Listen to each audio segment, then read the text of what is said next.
টাঙ্গাইলের গোপালপুরে পুলিশের উপপরিদর্শক এসআই রাসেলের মারা থাপ্পড়ে যুবদল নেতা আমিনুল ইসলাম আহত হয়েছেন বলে অভিযোগ উঠেছে। আহত ওই নেতাকে টাঙ্গাইল জেনারেল হাসপাতালে ভর্তি করা হয়েছে।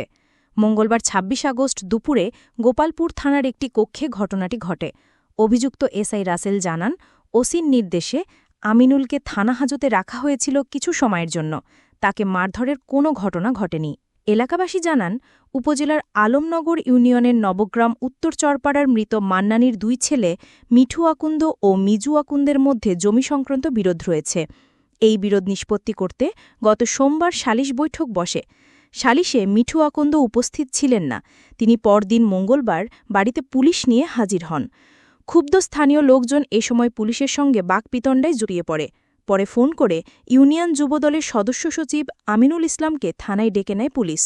উপজেলা বিএনপির সাধারণ সম্পাদক কাজী লিয়াকত ভিপির উপস্থিতিতে থানার অফিসার ইনচার্জের রুমে বৈঠক হয়। সেখানে এসআই রাসেল ও আমিনুলের মধ্যে কথা কাটাকাটি হয়। পরে আমিনুল ও এসআই রাসেলকে রুম থেকে বেরিয়ে যেতে বলা হয়। বুধবার ২৭ আগস্ট আহত আমিনুল ইসলাম বলেন, রুম থেকে বেরিয়ে আসার পর আরেকটি রুমে নিয়ে এসআই রাসেল আমাকে থাপ্পড় মারেন। এরপর আর কানে শুনতে পাচ্ছি না। কানে তীব্র ব্যথা অনুভব করছি। হাসপাতালে নেতাকর্মীরা আমাকে দেখতে আসছেন। তাদের সঙ্গে কথা বলে আইনগত ব্যবস্থা নেব। গোপালপুর থানার এসআই রাসেল বলেন, জরুরি সেবা ৯৯৯ নম্বর থেকে ফোন পেয়ে ঘটনাস্থলে গেলে আমিনুল অভিযোগকারীদের পুলিশের সামনে মারধর করেন। পরে তাকে থানায় নেওয়া হয়। ওসির নির্দেশে তাকে থানা হাজতে রাখা হয়েছিল কিছু সময়ের জন্য। সেখানে তাকে মারধর করা হয়নি। উপজেলা বিএনপির সাধারণ সম্পাদক কাজী লিয়াকত জানান, উপজেলা বিএনপির সাংগঠনিক সম্পাদক ওপেল চৌধুরী সহ আলমনগর ইউনিয়ন বিএনপির নেতাদের সঙ্গে নিয়ে ঘটনাটি মীমাংসার জন্য থানার ওসির রুমে বৈঠক করছিলেন।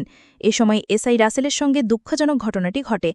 উপজেলা স্বাস্থ্য ও পরিবার পরিকল্পনা কর্মকর্তা ডা খায়রুল আলম বলেন, আমিনুলের কানে আঘাতের চিহ্ন রয়েছে। তিনি কানে না শোনার কথা বলছিলেন।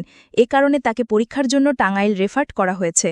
গোপালপুর থানার অফিসার ইনচার্জ গোলাম মুক্তার আশরাফ উদ্দিন বলেন, যুবদল নেতা আমিনুল পুলিশের কাজে বাধা দিয়েছিলেন।